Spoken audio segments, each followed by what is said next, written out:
ni ga ri sa ni da ma ga ga ri sa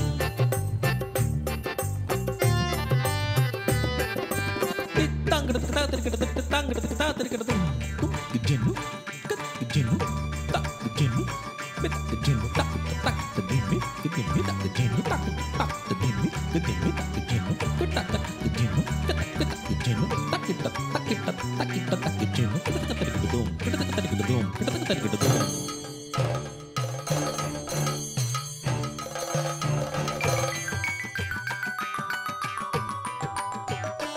gamagari sa sa sa sa sa sa ni sa da sa ni sa da sa ni sa da sa ni da ma ga gamagari sa ni da ma ga ma ga ma ga ma ga ri sa ri ga sa ri ga sa ri ga sa ri ga ma ga ma da sa ni da ma ga ma ga ma ga ri sa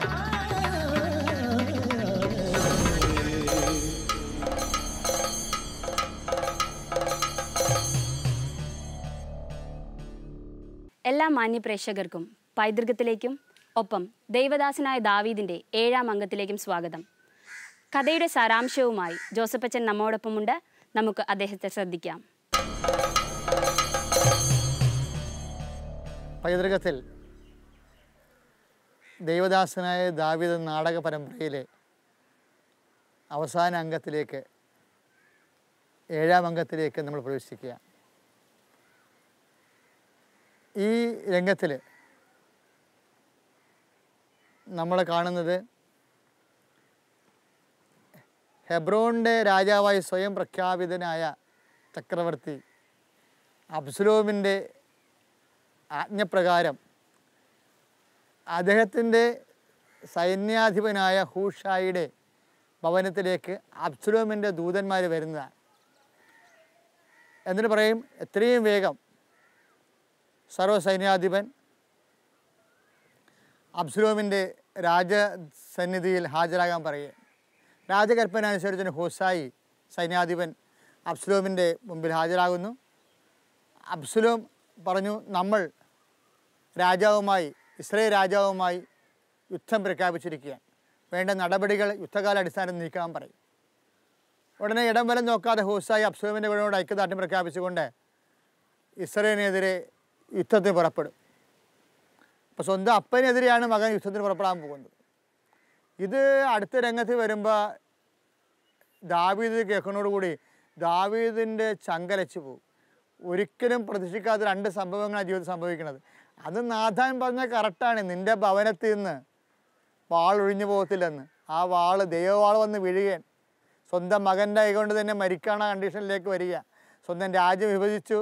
സ്വന്തം മകൻ തന്നെ അപ്പനെതിരെ ഒരു വ്യഭിചാരം ഉണ്ടാക്കുന്ന, ഒരു പാപം ഉണ്ടാക്കുന്ന ഭവിഷ്യത്തുകളുടെ നാടകം സുന്ദരമായ രീതിയിൽ അവതരിപ്പിക്കുകയാണ്. അതോടുകൂടി രാജാവിന് നിൽക്കണമെങ്കിൽ യുദ്ധം ചെയ്യാൻ നിൽക്കാൻ പറ്റാത്ത അവസ്ഥയായി. മനസ്സിലൂടെയാണെങ്കിലും യുദ്ധത്തിനെതിരെ അബ്സലോമിൽ നയിക്കുന്ന യുദ്ധത്തിനെതിരെ സ്വന്തം രാജ്യം സംരക്ഷിക്കാനും സ്വന്തം ജീവൻ സംരക്ഷിക്കാനും ദാവീദിന് യുദ്ധം ചെയ്യേണ്ടി വരുന്നു. അങ്ങനെ ദാവീദും സ്വന്തം മകനെതിരെ ഹെബ്രോണിനെതിരെ ഇസ്രായേൽ യുദ്ധം പ്രഖ്യാപിക്കുന്നു. യുദ്ധം പ്രഖ്യാപിച്ച് കഴിയുമ്പോൾ അത് ശരിക്കും പറഞ്ഞ യോബാവിന് ഭയങ്കര ഹൃദയഭേദകമാണ്. കാര്യം സ്വന്തം മകനാണ് അബ്സലോം. ആ അബ്സലോമിനെതിരെ അപ്പം തന്നെ യുദ്ധത്തിന് പോണത് യോബാവ് പറയും, ഞാൻ എൻ്റെ കൊക്കര് ജീവനുണ്ടെങ്കിൽ അങ്ങ് യുദ്ധക്കളത്തിൽ പോകാൻ ഞാൻ സമ്മതിക്കത്തില്ല. ഞാൻ എൻ്റെ അനിയനോട് അഭിഷായോട് പറയാം, അവൻ വരട്ടെ, ഞങ്ങൾ രണ്ടും കൂടി രാജാവിനോട് യുദ്ധം ചെയ്യാമെന്ന് പറയും. രാജാവ് പറയും, നിങ്ങളുടെ ഇഷ്ടം പോലെ. അങ്ങനെ രാജാവിനെ ഫ്രീ ആക്കിക്കൊണ്ട്, അത് നല്ല ഒരു കൂറാണ് ശരിക്കും. രാജാവിനെ ഫ്രീ ആക്കിക്കൊണ്ട് യോവാബ് തൻ്റെ അനുജൻ സഹോദരൻ അഭിഷായം കൊണ്ട് യുദ്ധത്തിന് പോവാണ്. അബ്സലോമിനെതിരെ യുദ്ധമാണ്. പിന്നെ നടക്കുന്നത് ഘോര യുദ്ധമാണ്, പൊരിഞ്ഞ പോരാട്ടമാണ്. ചവിട്ട് നാടകത്തിൻ്റെ ഈ ക്ലൈമാക്സിൽ വരുമ്പോൾ യുദ്ധവും എൻ്റെ ക്ലൈമാക്സിലങ്ങനെ മുറുകി നിൽക്കുക. അതോടെ അവസാന രംഗത്ത് വരുമ്പോൾ അബ്സലോം വധിക്കപ്പെടും. അബ്സലോം വധിക്കപ്പെടുന്നതോടുകൂടിയാണ് ഈ നാടകത്തിൻ്റെ തിരശ്ശീല വീഴുന്നത്. പക്ഷേ രാജാവ് ആ പുത്രവാത്സല്യം കൊണ്ട് പൊട്ടിക്കരയും. പക്ഷേ കരച്ചിൽ കൊണ്ട്, അദ്ദേഹത്തിൻ്റെ കണ്ണുനീര് കൊണ്ട് അദ്ദേഹത്തിൻ്റെ ആത്മാവിൻ്റെ കറകളെ കഴുകിക്കളയട്ടെ.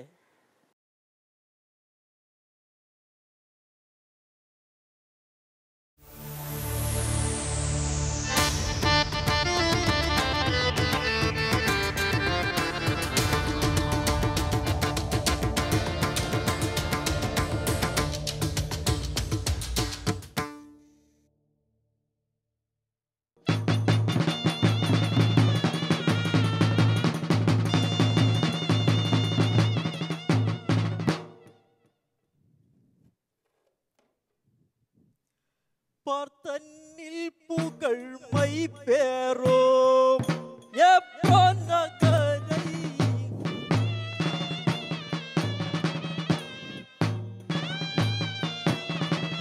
திட்டமாய் பரிகரிக்கும் அப்சலமோன் தான்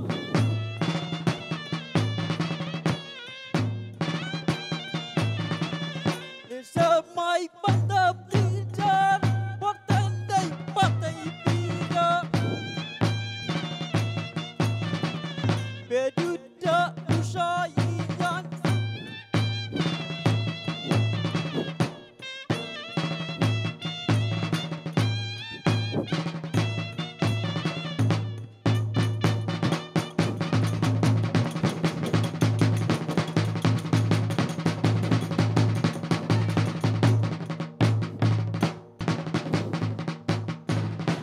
தலைவா வணக்கம். இளவரசன் கட்டளை அங்கே சேர வேண்டும். நீ போய் விடுதோ, நான் வந்து விட்டேன்.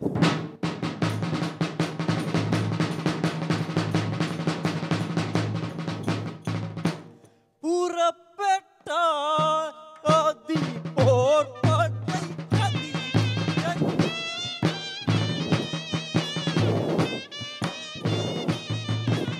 வந்த சீத்தலை பொழுது லாபல் போர் பட்டை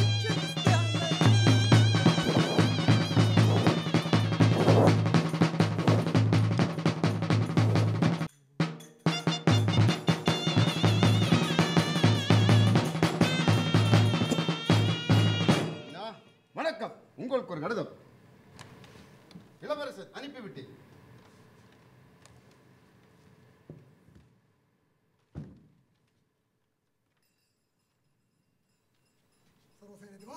இதோ வா.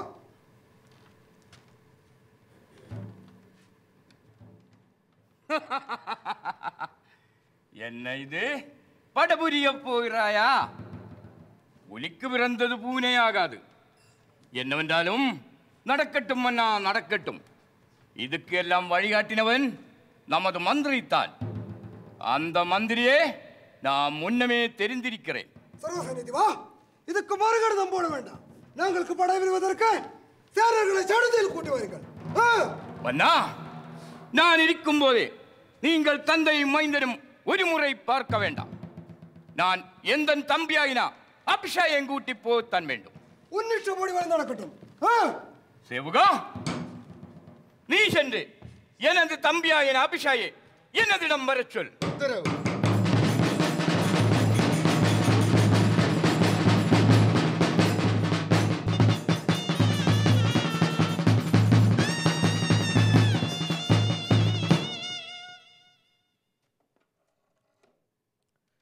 இந்நகரில் வாழ்ந்திருக்கும் எவருக்கும் நன்றாய்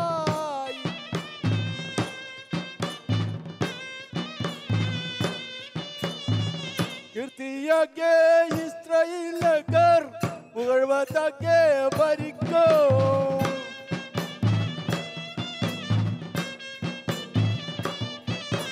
தாவீதரசன் தனது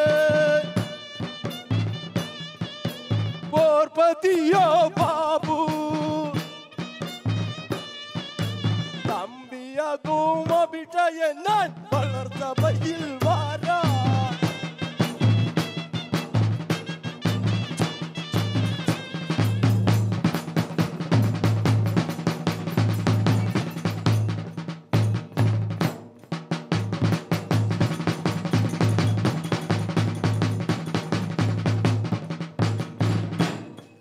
வணக்கம். அண்ணன் கட்டளை அரவணைக்கு வர வேண்டும். நான் வந்துவிட்டேன்.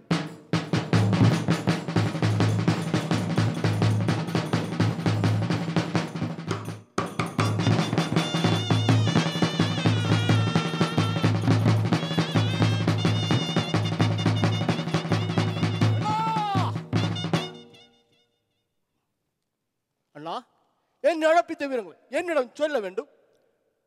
அழைத்தவாக்கையதை சொல்லிட்டாம் கேள் தம்பி.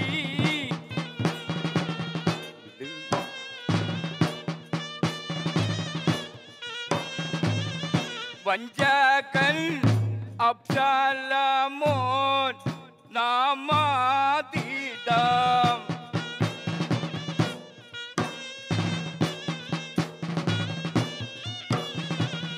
ചതുർപ്പാട്ടை புரிந்திடா காயிதம் விட்டாதால்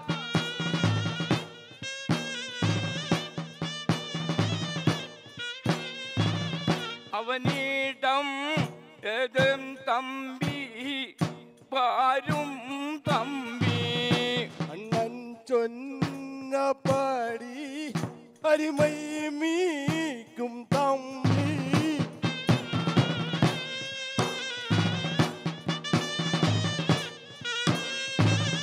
தம்பியாம் சம்மதித்தோ தருணமாது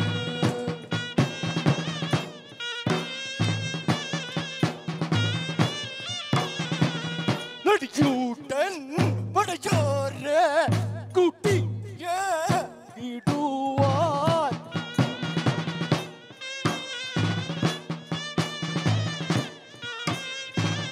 சிக்கிரம் வந்திடுவே அண்ணானாரே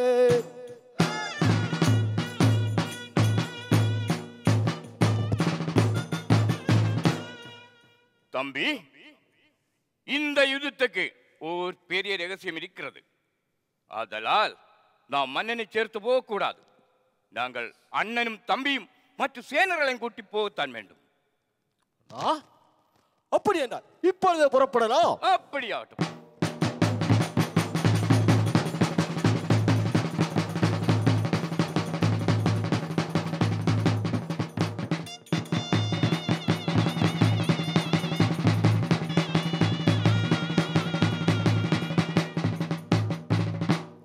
மன்னா, என்னை இங்கே அழைப்பித்த செய்திகள் சொல்லுங்கள். அந்த வஞ்சகன் தாவீதிடம் படைவிரிவு போவதற்கு கடவுளிடம் நமஸ்கரிக்கிறோம்.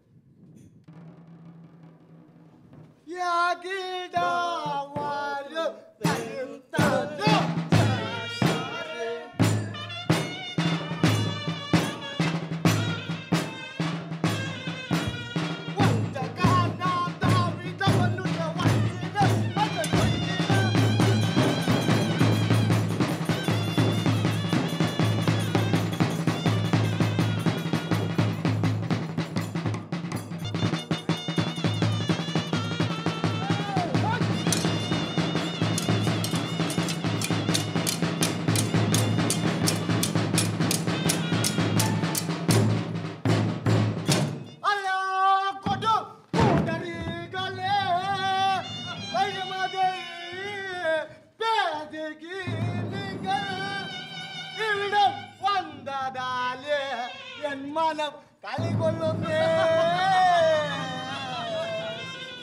தன்னமே நாங்கள் சொல்ல வார்த்தையே கேட்ட போதே எங்கேயோ போனதென்று என்ன விடு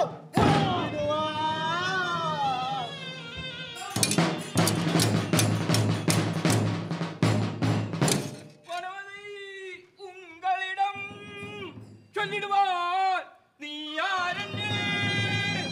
அல்லாமல் உங்களை நான் ஒரடி வைப்பதற்கு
എന്തനുടെ അരുമായ തമ്പിയാരേ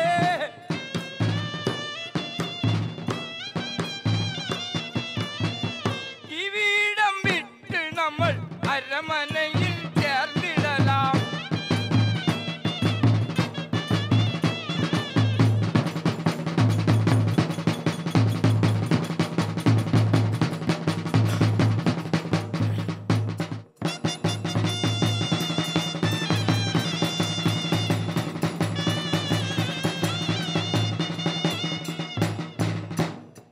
ഭൂപാതിയെ പുരപാലനെ പുനിതാമായി ഞങ്ങളങ്ങേ എന്റെ ദാരുണമതിൽ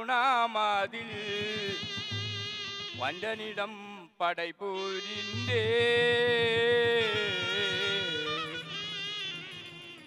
പടപുരിയും തരുണാമാതിൽ വഞ്ചകൻ അബ്ജലമോ എങ്കൾ കാരവാളിനാൽ ഈ ലോകം ഇറൈന്തു വിട്ടേ.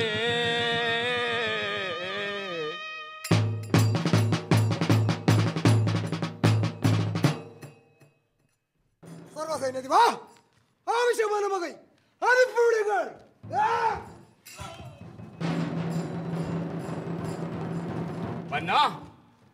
ഇവൻ എന്റെ ചെയ്യന്റെ കേൾ. പാവി,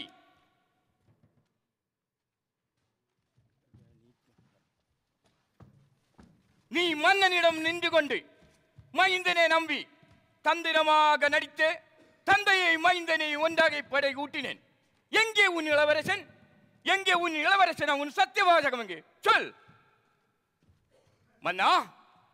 இந்த ஊரோர்கள் யாவரும் கண் பார்க்கவே தம்பி இந்த வஞ்சகனை நமது மார்பினில் வைத்துக்கொள். சீக்கிரம்.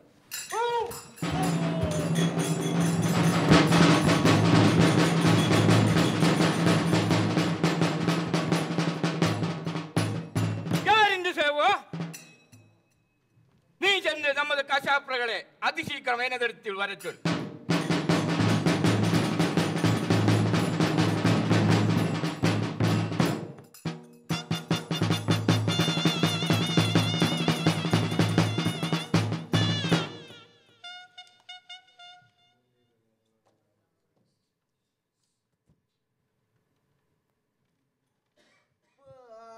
ഇടം യാവോം കീർത്തിയായി കാണ്ടിടും നല്ല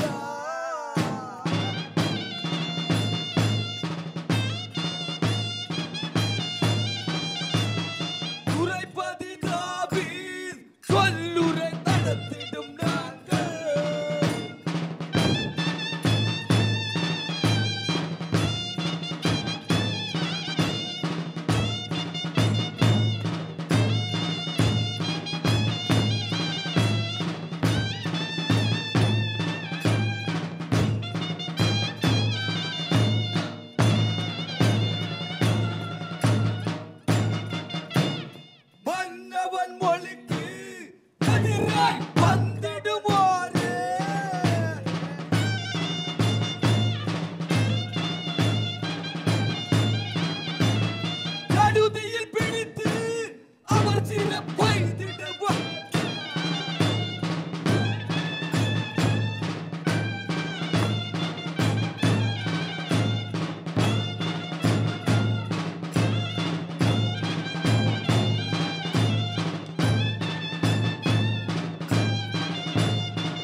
மன்னன் கட்டளை சேர வேண்டும்.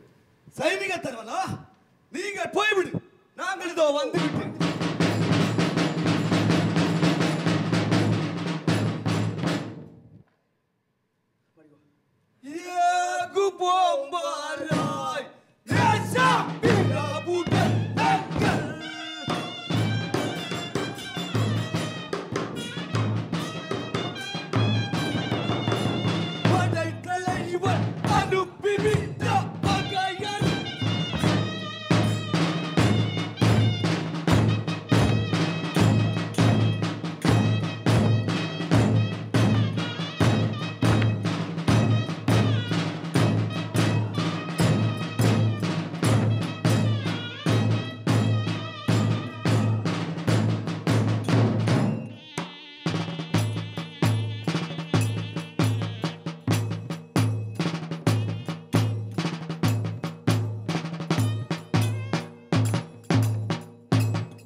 பூமி கும்பனூட போர்பதி வீராகள நாங்கள் இங்கு வந்து சேர்ந்த வகையதை அறியாவியானா.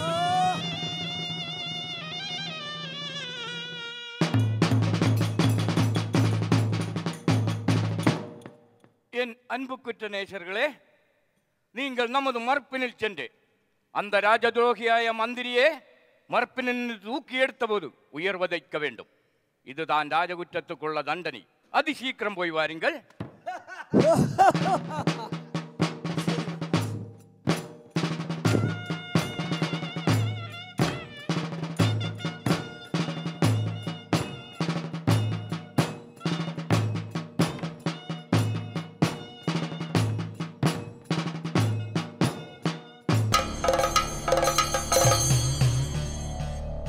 ഇപ്പോൾ 7 അംഗങ്ങളിലൂടെ കണ്ട ദൈവദാസനായ ദാവീദിൻ്റെ അവസാന രംഗവും നമ്മൾ കണ്ടു കഴിഞ്ഞു. ഈ നാടകങ്ങളെല്ലാം കണ്ടു കഴിയുമ്പോൾ നമ്മുടെ മനസ്സ് വരുന്ന ഒരു ചിന്ത, സഭയുടെ സാംസ്കാരിക കലാപൈതൃകമാണ് ചവിട്ടുനാടകം. ഒരു പക്ഷേ നാടകം, തിയേറ്റർ എന്ന് പറയുന്ന ഒരു യുണീക്ക് ഏകമായ ഒരു പ്രസ്ഥാനം, ക്രിസ്തീയ നാടക പ്രസ്ഥാനം ചവിട്ടുനാടകമാണ്. ഈ ചവിട്ടുനാടകത്തിൻ്റെ രംഗങ്ങൾ കഴിഞ്ഞ 16-ാം നൂറ്റാണ്ടിൽ രൂപപ്പെട്ടു വന്ന കാറസ്മാൻ നാടകം, അതുപോലെ 17-ാം നൂറ്റാണ്ടിലെ ബ്രിജീന നാടകം, 18-ാം നൂറ്റാണ്ടിലെ ബൈബിൾ നാടകങ്ങൾ ഉൾപ്പെടുന്ന ഈ മഹാനായ ദാവീദ്, ഈ നാടകങ്ങളെല്ലാം കൊടുക്കുന്ന ഒരു തീമുണ്ട്. ഒരു തീമല്ല ശരിക്കും ഉള്ളത്. അതായത് ക്രിസ്തീയ സനാതന ധർമ്മത്തിൻ്റെ ധാർമ്മികതയുടെ ഓരോരോ ആത്മീയ പുണ്യങ്ങളാണ് നാടകത്തിലൂടെ സഭ ഈ സാംസ്കാരിക വൈവിധ്യത്തിലൂടെ കാലഘട്ടത്തിന് കൈമാറുന്നത്. ആദ്യം 16-ാം നൂറ്റാണ്ടിലെ കാറസ്മാൻ നാടകം അവതരിപ്പിക്കുമ്പോൾ വിശുദ്ധി എന്ന പുണ്യം, അതുപോലെ യേശുവിൻ്റെ വിശുദ്ധ സ്ഥലങ്ങൾ, വിശുദ്ധിയും വിശുദ്ധ സ്ഥലങ്ങളും സംരക്ഷിക്കുന്നതിന് വേണ്ടി ജീവൻ വരെ ബലികഴിച്ചാലും അത് സുവിശേഷ പുണ്യമാണെന്നുള്ള ഒരു സന്ദേശമാണ് കാറസ്മാൻ കൈമാറുന്നത്. പ്രിജീനയിലേക്ക് വരുമ്പോൾ ഭാര്യ ഭർത്താക്കന്മാർ തമ്മിലുള്ള കൗതാശികമായ ബന്ധം, അതുപോലെ കുടുംബജീവിതത്തിൻ്റെ അനന്യത, അതെല്ലാം സംരക്ഷിക്കപ്പെടേണ്ട, അതിന് എന്ത് ത്യാഗം അനുഭവിക്കേണ്ടി വരുന്ന ഒരു സുവിശേഷിതമായ ദൈവസ്ഥാപിതമായ ബന്ധമാണ് കുടുംബം എന്നുള്ളതാണ് പ്രിജീന നാടകം നൽകുന്നത്. ഇപ്പോഴും നമ്മൾ ദാവീദിൻ്റെ ചരിത്രത്തിലേക്ക് വരുമ്പോൾ ദാവീദ്, അതായത് പ്രവാചക നാടകങ്ങൾ, പ്രവാചക സന്ദേശം എന്ന് പറയുമ്പോൾ തെറ്റ് ചെയ്യുന്നവൻ ശിക്ഷ മേടിക്കും, അക്കാര്യത്തിന് മുഖം നോട്ടമില്ലെന്ന് പറയുന്ന ദൈവത്തിൻ്റെ മനസ്സാണ്. ദാവീദ് ആയപ്പോൾ അക്കാര്യത്തിൽ മുഖം നോട്ടം ഇല്ലെന്ന് പറഞ്ഞുകൊണ്ടാണ് ശരിക്കും നാടകം അവസാനിക്കുന്നത്. പുതുമയുള്ള കലാരൂപങ്ങളുമായി പൈതൃകം അടുത്തയാഴ്ച നിങ്ങളെ തേടിയെത്തുന്നതുവരേക്കും നന്ദി, നമസ്കാരം.